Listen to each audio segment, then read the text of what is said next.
Assalamualaikum warahmatullahi wabarakatuh. Alhamdulillahilladzi anzala ala abdil kitab wa lam yaj'al lahu iwaja qayyima liyundhira ba'san shadidan min ladunhu wa يبشر المؤمنين الذين يعملون الصالحات أن لهم أجرا حسنا ماكثين فيه أبدا. أشهد أن لا إله إلا الله وحده لا شريك له وأشهد أن محمدا عبده ورسوله. اللهم صل وسلم وبارك على سيدنا محمد وعلى آله وصحبه أجمعين. أما بعد، فقد قال الله تعالى في القرآن الكريم: أعوذ بالله من الشيطان الرجيم.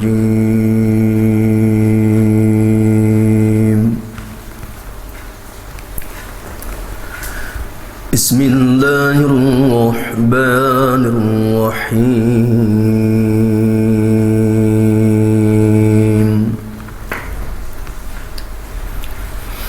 وسارعوا إلى مغفرة من ربكم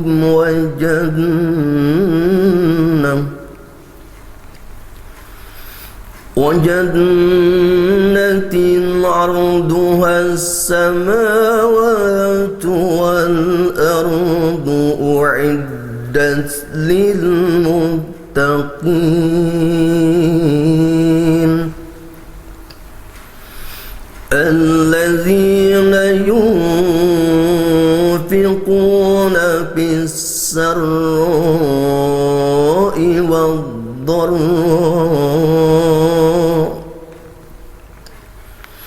والضراء والكاظمين الغيظ والعافين عن الناس والله يحب المحسنين. وقال الرسول: كل أمتي يدخل الجنة إلا من أبى. قيل: ومن يأبى يا رسول الله؟ قال: من أطعني دخل الجنة ومن عصاني فقد أبى. صدق الله wa sadaqa Rasulullah sallallahu alaihi wasallam. Para pemirsa RTV yang dimuliakan Allah Subhanahu wa taala, alhamdulillahirabbil alamin, pada kesempatan yang berbahagia ini kita dapat berjumpa kembali pada kajian spesial khusus tentang kajian Ulumul Quran, cara melihat memandang kitab suci Al-Quran dari berbagai macam aspeknya, dari berbagai macam sisinya. Di mana pada kesempatan yang berbahagia ini kita akan melanjutkan pembahasan lanjutan tentang kriteria orang-orang yang bertakwa, yaitu lanjutan daripada surah Ali Imran ayat 15 sampai 17. Pada kesempatan kali ini kita akan membahas surah Ali Imran surah 3 ayat 133 dan selanjutnya. Sebuah informasi yang harus kita ketahui, yang harus kita pahami, kemudian kita renungkan, kita tadabburi ayatnya, maksudnya, tujuannya, kemudian kita pun berupaya untuk mencocokkan pribadi kita masuk ke dalam ayat ini, di mana Allah Subhanahu wa taala memberikan sebuah informasi yang sangat luar biasa, yang sangat istimewa buat kita sebagai orang-orang yang bertakwa, sebagai muslim, sebagai orang beriman.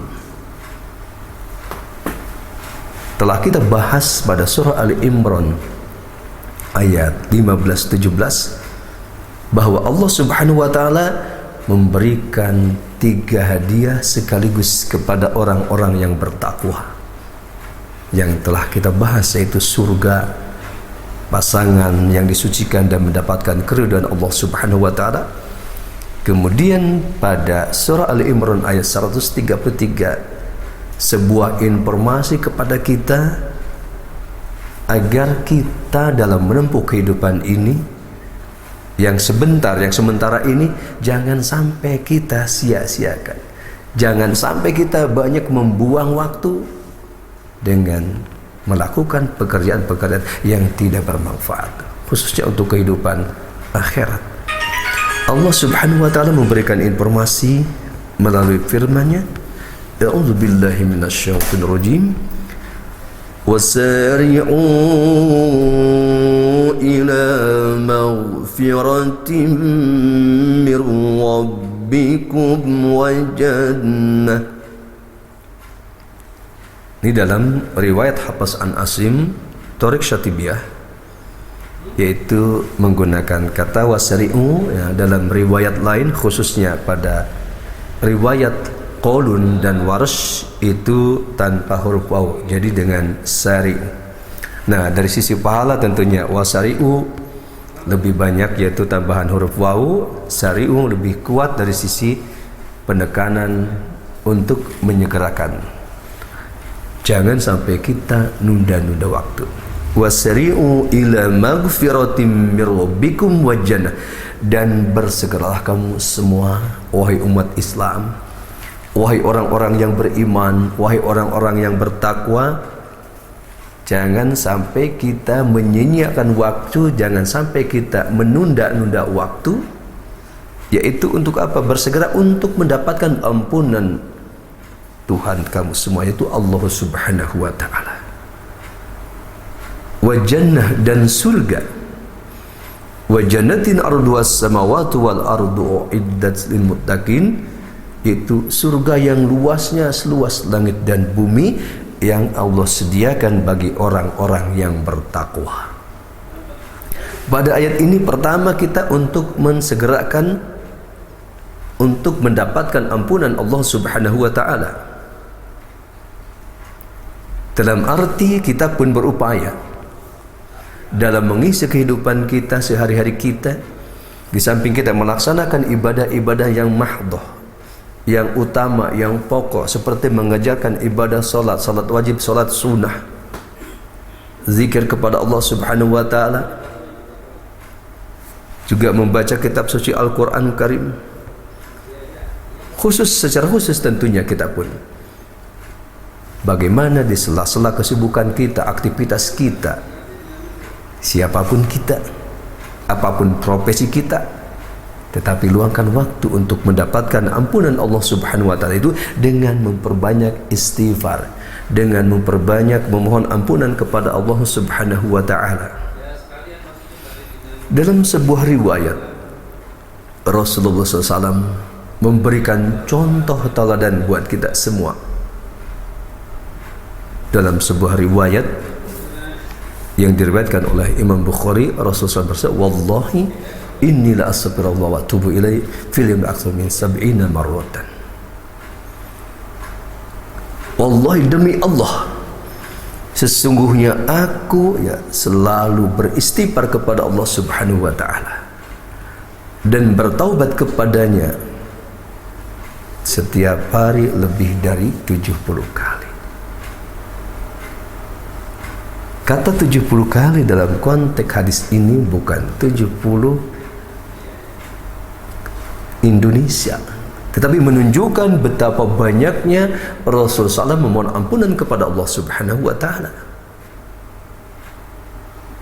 Padahal kita tahu, kita paham bahwa Rasulullah SAW sosok manusia yang mulia, yang tidak pernah melakukan kesalahan-kesalahan.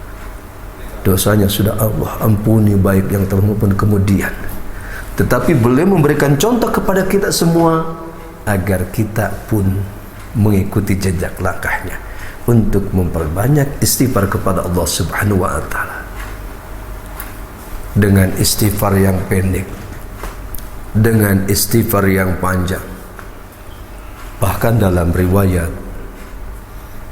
Imam Bukhari juga dinukil dalam kitab Fathul Bari dijelaskan, barang siapa yang membaca istighfar Astaghfirullahaladzim alladzi la ilaha illa huwal hayyul qayyum wa atubu ilaih 100 kali sekali duduk, maka Allah akan mengampuni dosa-dosa kita yang terdahulu maupun yang kemudian.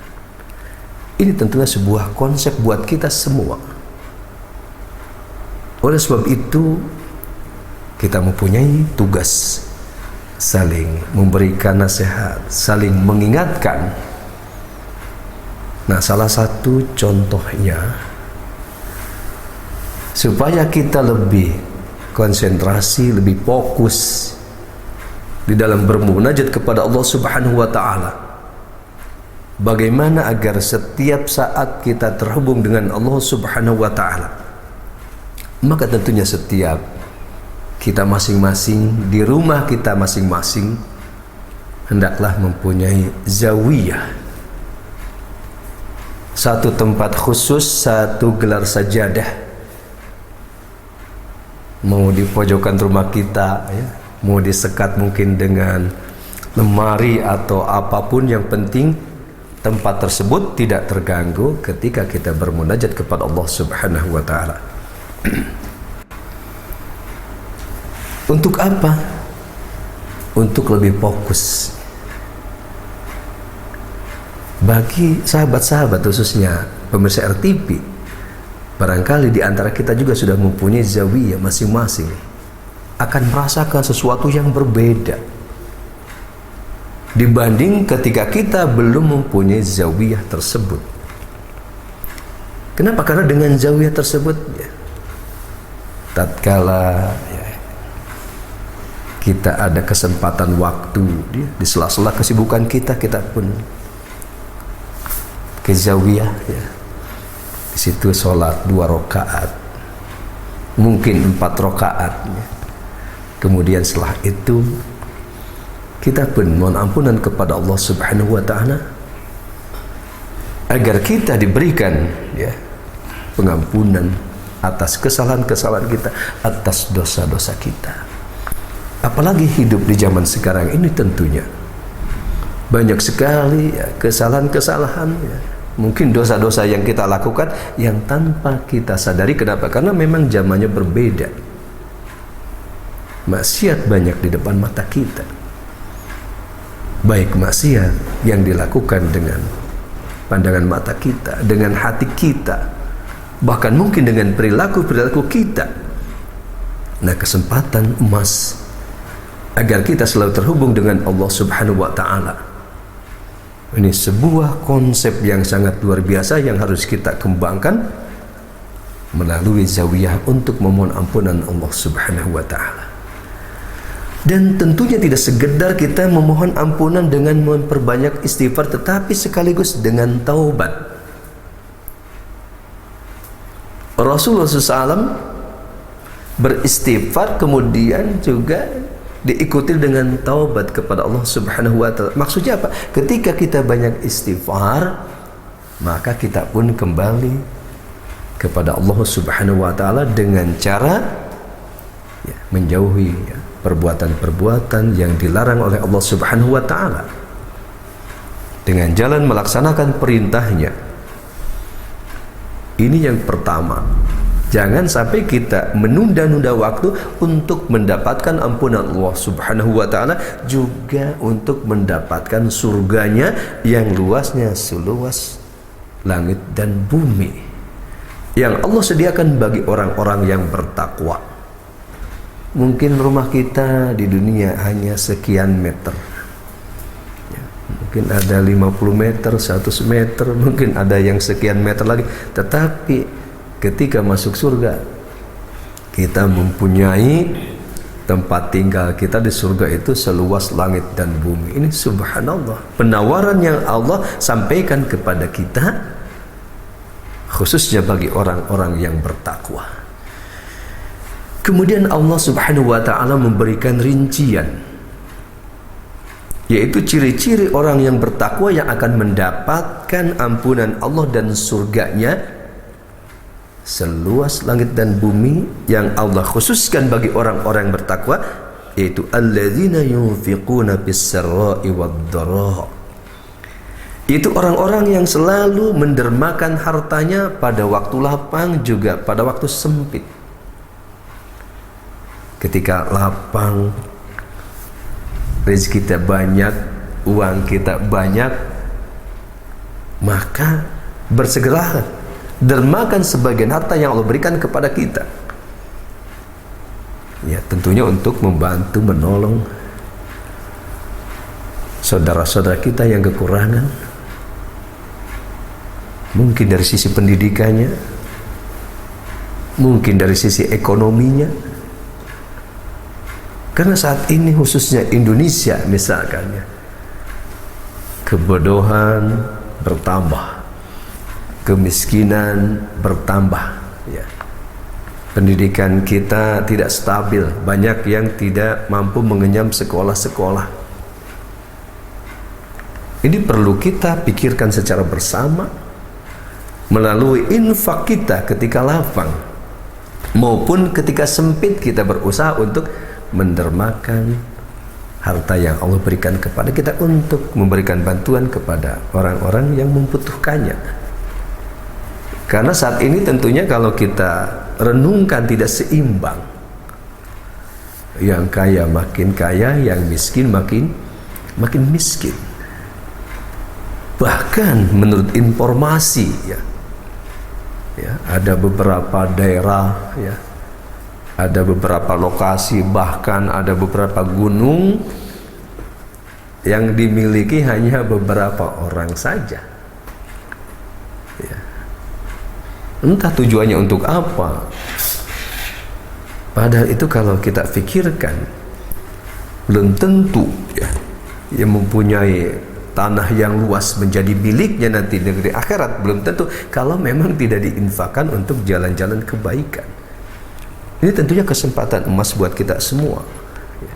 Ini sebuah nasihat buat kita semua. Siapapun kita, apapun profesi kita, apapun jabatan kita. Tetapi ingat ya, Allah menyuruh melalui ayat ini agar kita bersegera untuk mendapatkan ampunan Allah dan surganya dengan cara yang pertama itu dengan mendermakan harta kita. Memang kita cukup prihatin.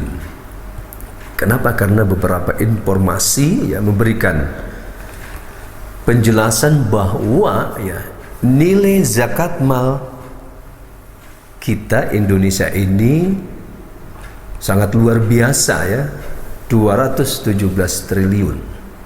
Ini subhanallah, itu dihitung 2,5%. Tetapi ternyata yang dapat dikumpulkan hanya 21,7%. Artinya banyak di antara kita yang ternyata tidak menunaikan zakat malnya, kewajiban berzakatnya. Mudah-mudahan tentunya dengan uraian sederhana ini mengingatkan kembali untuk kita bahwa ya, harta yang kita miliki itu ada hak orang lain, ada kewajiban kita untuk mendermakannya, untuk mengeluarkan zakatnya. Ini yang pertama berkaitan dengan harta, dengan kekayaan. Memang sebuah ujian tentunya buat kita semua ya. Kalau hartanya masih sedikit ya, masih ringan untuk zakatnya. Punya uang 10 juta 250.000, si kecil. Punya uang 100 juta 2,5 juta, masih kecil. Nah, ketika punya uang 1 miliar, kalau iman kita tidak kuat sudah berpikir kenapa harus mengeluarkan uang 25 juta. Ketika kita punya uang 4 miliar 100 juta, sudah mulai berpikir tuh. Kenapa? Kalau keimanan kita lemah, untuk mengeluarkan uang 100 juta aja sudah berpikir. Padahal itu semua untuk kita, untuk negeri akhirat kita. Oleh sebab itu khususnya Pemirsa RTP yang dimuliakan Allah Subhanahu wa taala, ya, dermakanlah ya harta yang kita miliki, ya, di samping untuk membantu ya, orang-orang yang membutuhkan, juga zakat malnya. Dan zakat malnya juga jangan 2,5%, kalau bisa itu ya 5-10%. Itu tentunya lebih bagus. Kenapa? Karena itu adalah milik kita untuk tabungan akhirat. Kemudian lanjutkan, wal kadhiminal ghaidh. Itu orang-orang yang mampu menahan emosi, menahan amarah secara luas. Bukan hanya menahan amarah istri kepada suami, suami kepada istri, tetapi dalam arti yang luas, untuk menahan amarah, emosi, untuk tidak melakukan kezoliman, ya. Tidak melakukan merampas hak-hak orang lain, menahan amarah, mampu untuk tidak menyakiti orang lain. Ini dalam konteks yang luas, bagaimana kita agar mampu menahan amarah, menahan emosi secara luas. Kemudian wal afina aninas, dan mampu memaafkan kesalahan manusia. Walaupun manusia tersebut menyakiti kita, menzolimi kita, merampas hak-hak orang kita, tetapi kita dengan memahami ayat ini mempunyai jiwa yang lapang, jiwa yang luas, sehingga mampu memaafkan kesalahan-kesalahan orang lain walaupun orang tersebut tidak meminta maaf kepada kita. Ini posisi orang yang akan mendapatkan ampunan Allah dan surganya.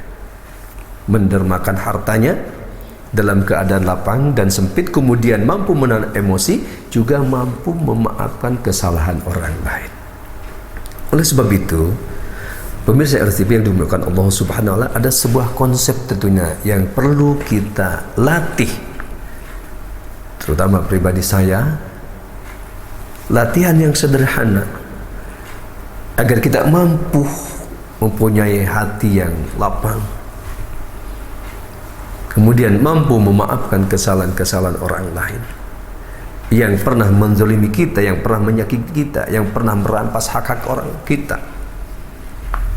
Cara yang sederhana, yaitu upayakan setiap kita menjelang istirahat, kalau bisa ya sholat dulu 2 rakaat, kemudian kita istighfar dulu, setelah itu memohon kepada Allah dengan doa semampu kita tentunya. Ini sebuah latihan tapi yang sangat luar biasa, efeknya membuat kita lapang dada. Yaitu setelah kita bersolat, berwudu, kemudian kita pertama mohon ampunan kepada Allah, untuk sebagai evaluasi koreksi diri kita setiap hari tadi, mulai kita bangun sampai menjelang tidur, apa yang kita lakukan, kita evaluasi, kita koreksi. Di situ kita mohon kepada Allah, ya Allah, ampunilah dosa-dosaku ya Allah seharian tadi, barangkali melakukan kesalahan-kesalahan, kekhilafan-kekhilafan, dosa-dosa, juga ampunilah ya Allah kesalahan kedua orang tuaku ya Allah, kesalahan kekhilafan saudara-saudara kami ya Allah yang seiman, yang seislam. Juga ya Allah, ampunilah dosa-dosa orang yang pernah menyakiti saya, pernah menzalimi saya, pernah merampas hak-hak saya. Berikan petunjuk kepada mereka ya Allah. Ini sebuah doa latihan sekaligus untuk melatih kita agar kita mempunyai dada yang lapang, mampu memaafkan kesalahan orang, sehingga wallahu yuhibbul muhsinin, dan Allah mencintai orang-orang yang berbuat kebajikan dalam konteks